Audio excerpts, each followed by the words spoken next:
kita akan mengobrol hal-hal yang terlihat sepele tetapi berdampak besar ke dalam kehidupan kita.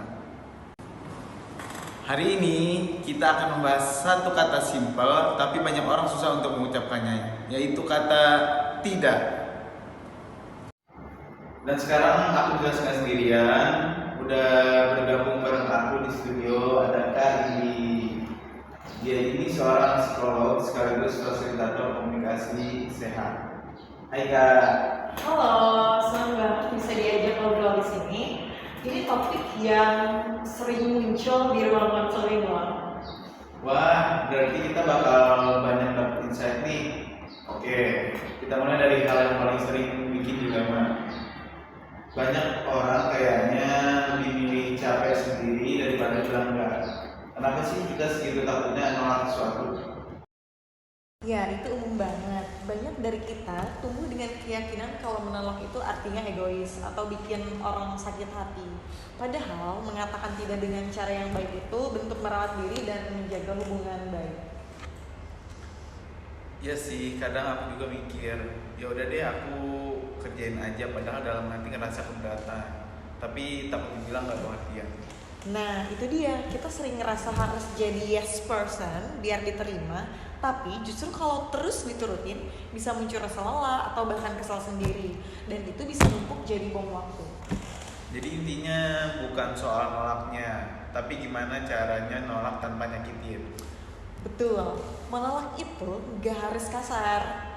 Misalnya kita bisa bilang, makasih ya, udah kurang cepet tuh, itu lihat lambat banget tuh. Oh gitu Kak, boleh deh nanti aku coba. Nah, kita sering dengar kata asertif, tapi kadang masih bingung asertif itu gimana sih sebenarnya.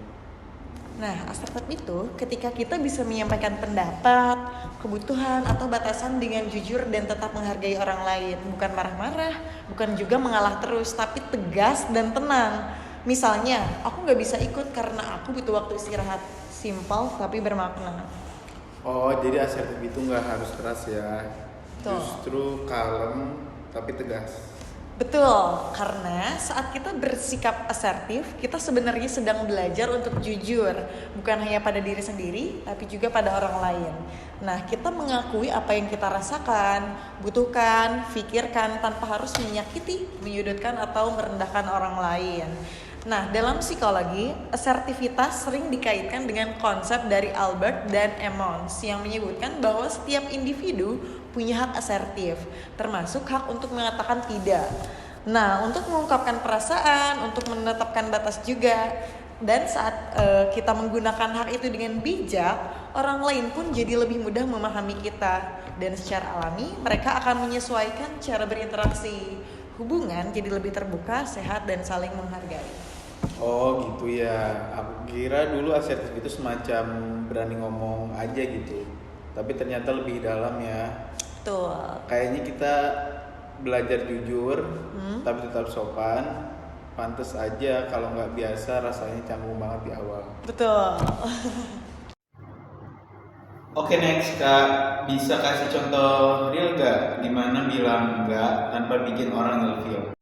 Misalnya teman minta bantuan nih, tapi kamu lagi overload, kamu bisa jawab, aku pengen bantu, tapi aku juga lagi kejar deadline. Mungkin kamu bisa coba minta ke X. Itu jelas, jujur, dan tetap sopan. Dan itu sehat ya, karena kita nggak maksa diri. Banget, asertif itu bisa mengurangi stres, mencegah konflik pasif agresif, dan membangun kepercayaan diri.